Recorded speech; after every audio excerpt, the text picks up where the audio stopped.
What is good? Oh my goodness, it's been so long. It's been so many months. But it's been so many good months of waiting for this. For Pokemon Let's Go. Because let me tell you something. I stopped because making videos for Ultra Sun and Ultra Moon, which one was boring and two was stale and three was so hard to make those videos, it's just not worth my time. It's not worth my effort. It's not worth scrounging around for the same three people on Showdown's Wi-Fi room to get battles. It's not worth it. It's not worth the quality of anything. Showdown is better, and I didn't feel like doing Showdown because I wasn't doing very well, like, battling. So, I've decided I'm going to dedicate this channel to Pokemon Let's Go, and then, in 2019, to the game coming out then.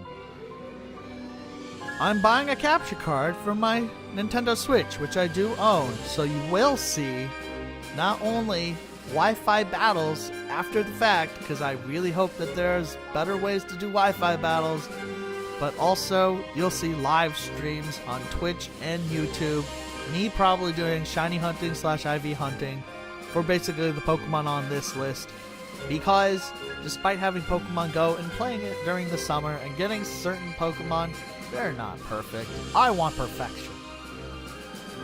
But boys, let's discuss. Boys and girls, let's discuss Pokemon Let's Go and the new Viability and the new OU for this game, because it's very strange.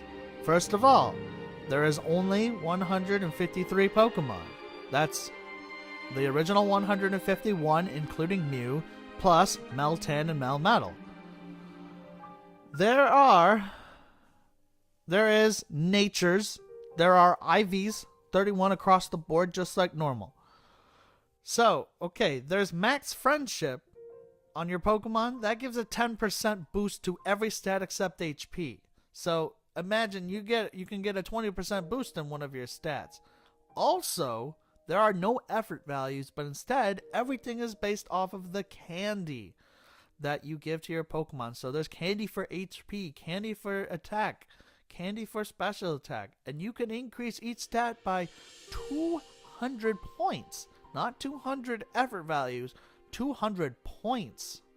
So that essentially equates to not much changing, but Pokemon that rely on their bulk will take less damage. So calcs that you do right now will be less. It'll do less damage. So defensive Pokemon get a huge boost, while offensive Pokemon struggle to do anything in this metagame. There's a new list of TMs. There's only 60 of them. They're a mixture between some of the standard TMs and some of the Ultra Sun, Ultra Moon tutors. Mega Evolutions. There are Mega Evolutions for the original Kanto Pokemon, but there are no Z moves. For this analysis, you can check out this in the description, but for now, I have banned the Mega Mewtwo stones. I don't know if Baton Pass is even in the game, but if it is, I don't want to fuck around with it. It's gone. One-hit KO moves, evasion moves, infinite battle claws if there are any instances of it, do not let it happen, and Mewtwo itself, all banned. There are a couple changes to moves that are of significance. I think the biggest ones to mention are that Sky Attack and Solar Beam are now 200 base power, despite the fact they have to charge. Luckily, there's no Sunny Day, so you don't have to worry about that. Sunny Day is literally not found anywhere in the game. They just came out with the leaked data mining info. So, and I've looked it over, I've combed it over, I've looked at every corner. No, I haven't looked that far, but I looked at all the level up moves and TMs. Nothing learns that. So, there's also going to be Mega Drain in the game, there's no Giga Drain in the game, but Mega Drain essentially, it just is a replacement by name. It's 75 base power with the same PP as Giga Drain. I don't know even why they bothered, but they did. Maybe for nostalgia? Lastly, teleport works a little bit like Baton Pass. It switches your Pokemon out for another Pokemon, but it's -6 priority, which means it always goes last. But it's a negative switch priority move as a TM, and a lot of Pokemon learn it, so it's very useful. Now, I'm not going to go over too much with the metagame because I started doing it, and it turned out it was like it was going to be a 2-hour-long video, and I was like, you guys don't deserve that. Let me just go over some of the big things in the metagame. First of all, as you can see here, the Pokemon I have designated as the S+, the most broken, is Chansey, and is for one main reason. It got 200 extra defense. Wow. Not base stats, but like actual stats. So instead of having like 45 defense, it has 245 defense and over 700 HP. Ridiculously bulky. It's almost more bulky than a Violite Chansey in Ultra Sun, Ultra Moon. I just want you to picture how hard that is to break and the kinds of Pokemon that there are to break that in the current metagame, and then take most of those Pokemon away, and you're left with this monstrosity sitting at the top of the tier. While it's really hard to have Chansey as a Pokemon because it's often set up fodder, there are not a lot of Pokemon that can set up and be that dangerous. Really. Dragon Dance is not a move learned by any Pokemon. Spikes are not in the game. And I should also mention one important thing, Stealth Rock. Stealth Rock is a TM. Stealth Rock is in the game and many Pokemon learn it. But there is no Rapid Spin. Starmie was very high on this list, as you'll see, but it is no longer. Instead, Stealth Rock is a guaranteed hazard. There's no reason not to set it up, in fact. It does 4x damage to many threatening Pokemon. Many. And it's a guaranteed 12% on every Pokemon on a switch-in. I want to talk about Muck for a second, which is going to be one of the glues. It helps keep Psychic types such as Psychic and Ghost type Pokemon such as Mega Gengar, Mega Alakazam, Slowbro, Mew, Gengar itself. Keep going down as Slowbro again, stuff like that. Muck keeps those things in check. Honestly, Mega Gar and Mega Azam have Mewtwo-like stats, but without Psyshock on Psychic types, there's another big loss. Or Focus Blast from Mega Gengar, it's very hard for it to break those types. In fact, it is essentially walled. Both of them are essentially walled by Muck. Crazy. And any other Psychic type at bay. That doesn't mean that Psychic types are good and that Muck is very good, or that Psychic types are bad because Muck is everywhere. Muck is still weak to ground. It's going to be beaten by Melmetal. Things like that. Mega Gar is going to be very strong if it can eliminate both Chansey and Alolan Muck, and teams without those are going to be very weak to Mega Gengar and extremely weak to Mega Alakazam. We're talking about 170 special attack. That's insane. That's stronger than Mewtwo by quite a bit. Let's talk about the new boy, Melmetal, right? Of course, everybody wants to know what its base stats are, what its ability is, and what moves it learns. It has 135 HP, 43 attack, and 143 defense, 80 special attack, 60 special defense, and 34 speed. It is a slow boy. And if Trick Room was in the game, it would be perfect for it, but it doesn't exist. So, now it has Iron Fist as its ability, which is, there's no abilities in the game. I forgot to mention that. I apologize. You were probably wondering why Mega Gengar is there. It's like, well, doesn't it have Shadow Tag? Isn't that really broken? There are no abilities in this game, boys. None. So everything you thought, like Mega Kangaskhan being balanced, no parental bond. Charizard Y having drought, no Auto Sun. Dugtrio having Arena Trap, no way. So I want you to check out Double Iron Bash. It's 60 base power, but it hits twice and it has a chance to flinch. Not that it's going to be able to flinch anything because it is so slow. It has a really good move pool.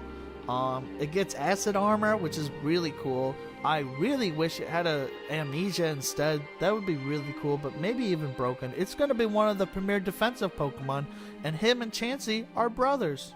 They're going to be on the same team. Alakazam, just like it's going to be just as good as it was in RBY. Stuff like Slowbro is going to be really hard to break with 180 defense. Mew is probably the most versatile Pokemon in the game, but it doesn't have Aura Sphere.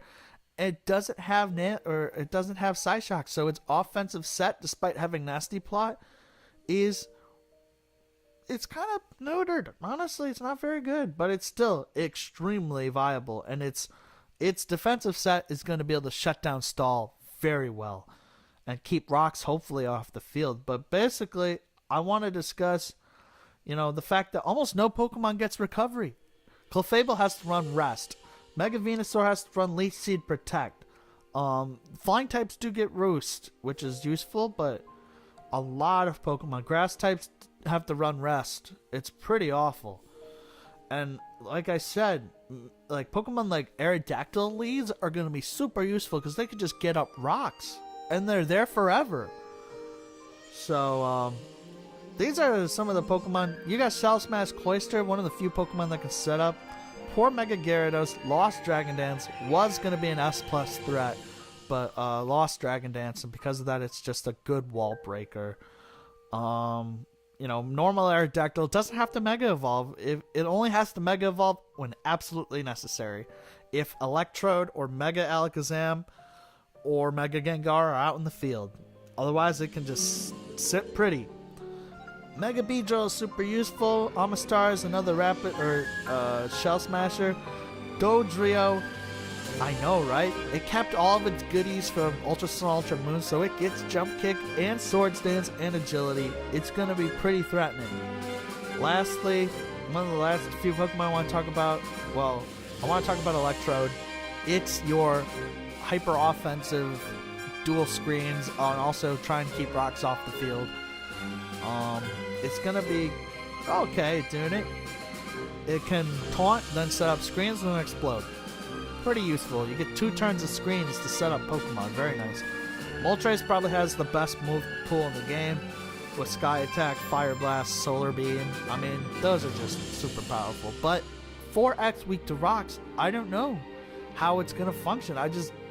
Here's my thought on the metagame. You can check out this list yourself. It's in the description.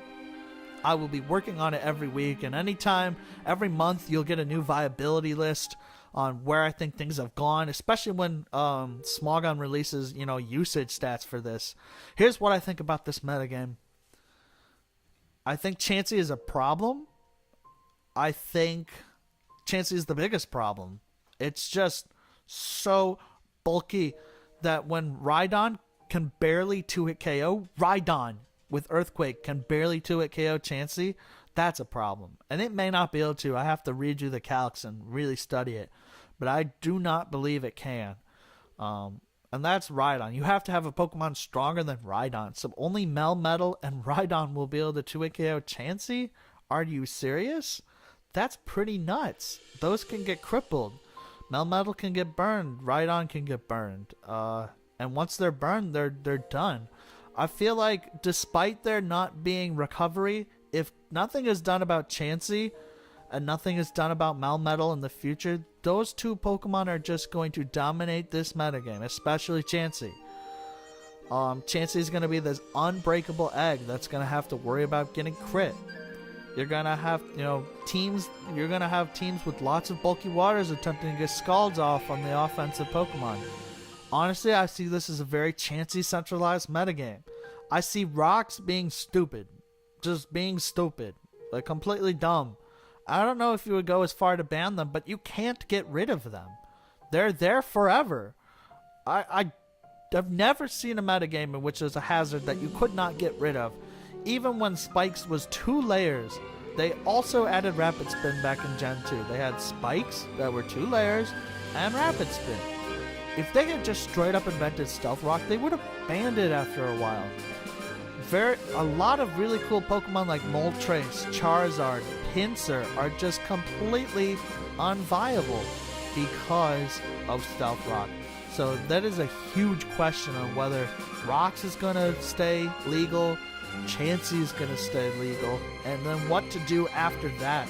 Because I think after Chansey and Rocks go, I really think that, Mega Gar and Mega Zam are too powerful for this tier. So I would love to see a metagame with Chansey banned. Honestly, it's about time we ban that sucker. I mean, people have been softly clamoring for it in every generation since Gen 5. Chansey is just so fat. And I think this time Game Freak went too far. I think it's way too strong. Despite its despite its low defense, it makes up for it with the candies. And it has such good coverage options and reliable recovery, which no other Pokemon gets. I want to point that out, that outside of Roost, nobody gets soft-boiled, nobody gets Synthesis. It is the only non-flying type to get solid, reliable recovery. Everything else has to rely on Leech Seed or Rest. So, what is my opinion of this metagame? I'm excited for it. I'm overly excited for this. I think it's going to be very cool going back to the originals, only having a certain amount of Pokemon to have to worry about. No overly broken offensive Pokemon, I think, is really nice. They did balance out the offensive Pokemon, which is very nice of Game Freak. But, yeah. We will see. And we'll see about what's going to go and what's not going to go. Right now, this is a broken meta, and it's very dangerous. And I hate to say it, but you really are going to want to run, like, stall. I know, right? Usually I'm all for offense, but in this case, you're going to want to run as fat of a team as possible. Probably the Pokemon I would say you want to run is you want to run Aerodactyl, Chansey, Venusaur, Mega, Melmetal, and then you can run Mew, and you can run Alolan Muck if you really want. That's a stall team right there. Likewise, you can run Chansey, Aerodactyl, Mega Bro, Venusaur, Mew, and Alolan Muck. Or you don't even need Alolan Muck, and you could run Rhydon or Golem or Onix even, which is very bulky. Don't count Onix out. There are some very cool Pokemon on this list that I hope people end up using. But I think for now it's going to be a very tight metagame, very defensively based, and it's going to be hard to do damage to Chansey. I really hope that we collectively as a people ban Chansey. I'm going to have a video about why Chansey should be banned. I'm also going to have a video on why Stealth Rock should be banned, the first test for Let's Go. So I hope I didn't scare you away with this, introduction to the OU metagame, but I wanted to, I've been working on this analysis for 3 weeks, so I wanted to finally show you the results before the game comes out. I want you to be excited about the game because it's so cool. There's so many dumb things with this game, but there are so many cool things. Pokemon follow you again. Pokemon are in the overworld. I do like the catching mechanic. I don't like the wild battle mechanic, but I love the catching mechanic. Finally, catching is hard. And actually it takes skill. If you're good at catching Pokemon, you're just good at catching Pokemon. So, you no longer have to sit there and chuck balls at it praying for a miracle. You can actually skillfully catch Pokemon. I think it's great. So, and Pokemon, people that have played Pokemon Go for the longest time are going to get super rewarded. They're going to have shiny Dragonites and shiny birds and all kinds of stuff. So I'm very, very excited for this game.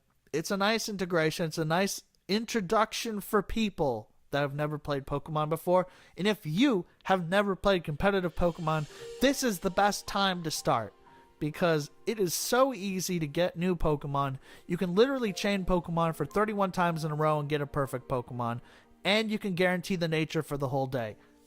How good is that? You can just... And leveling up is super easy. With the Elite Four, and you can rebattle gym leaders. It's a blast. It is going to be fantastic. I am excited for this game.